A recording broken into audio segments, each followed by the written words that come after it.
নমস্কার বন্ধুরা, আপনারা সবাই কেমন আছেন? আশা করি সবাই ভালো আছেন, আমিও ভালো আছি। বন্ধুরা, এখন সন্ধ্যে 4:30 বাজে, আর আমি এখন একটু পেঁয়াজ, বেসন, কাঁচা লঙ্কা সমস্ত কিছু দিয়ে একটু পেঁয়াজি আর পকোড়া মতো করব।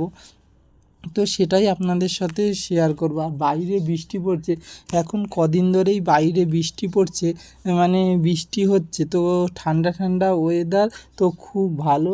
তাই চায়ের সাথে একটু পকোড়া হলে ভালো লাগে, তাই আমি পকোড়া করছি। বন্ধুরা, এটা এমন কিছু আহামরি কিছু করছি না যে যে আপনাদেরকে দেখাতে হবে। আমার ভালো লাগলো তাই আমি করলাম, আর আপনাদের সাথে একটু শেয়ার করলাম। বন্ধুরা, এই পেঁয়াজি সন্ধেবেলায় চায়ের সাথে খুব ভালো লাগে, আর আমি করলাম তাই আপনাদের সাথে একটু শেয়ার করলাম।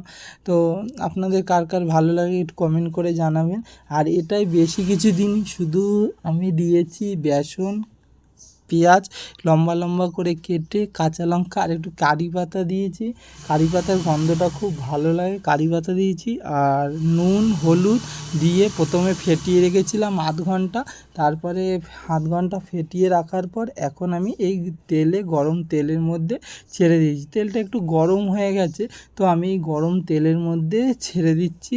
আর দেখুন বন্ধুরা, কি সুন্দর লাল লাল হয়ে খুব সুন্দর হয়ে যাবে, তো চায়ের সাথে খুব ভালো লাগবে। আর এই পেঁয়াজি বা পকোড়া যাই হোক, এর নুনটা কিন্তু ঠিক পরিমাণে দিতে হবে, না হলে নুন বেশি হয়ে গেলেই একদম পুরো খাবার একদম বরবাদ হয়ে যাবে। তো আমি খুব সামান্য পরিমাণে যখন ফেটিয়েছি, যখন মেখেছি, এটা নুনটা চেক করে করে দিয়েছি। তো এখন খুব ভালো আর খুব সুন্দর দেখুন, আর ভাজছি আর কি লাল লাল হয়ে একদম পুরো, আর ভেতরটাও সুন্দরভাবে হয়েছে। আর পেঁয়াজগুলো কিন্তু আমি লম্বা লম্বা কেটেছি, লম্বা লম্বা করে কেটেছি। আর বাইরে বৃষ্টি পড়ছে ঝুমঝুম করে, খুব ভালো লাগছে, ভালো ওয়েদার। তো আপনাদের সাথে এই ছোটোখাটো ভিডিও শেয়ার করতে পেরে খুব ভালো লাগে। তো সবাই ভালো থাকবেন, সুস্থ থাকবেন। আবার অন্য একটা ভিডিওতে আপনাদের সাথে দেখা হবে। এখন আমরা খাবো। তো আপনারা যদি এই ভিডিওটা ভালো লাগে, লাইক করবেন, কমেন্ট করে জানাবেন, আর বন্ধুদের সাথে একটু শেয়ার করে দেবেন। নমস্কার, ভালো থাকবেন, সুস্থ থাকবেন।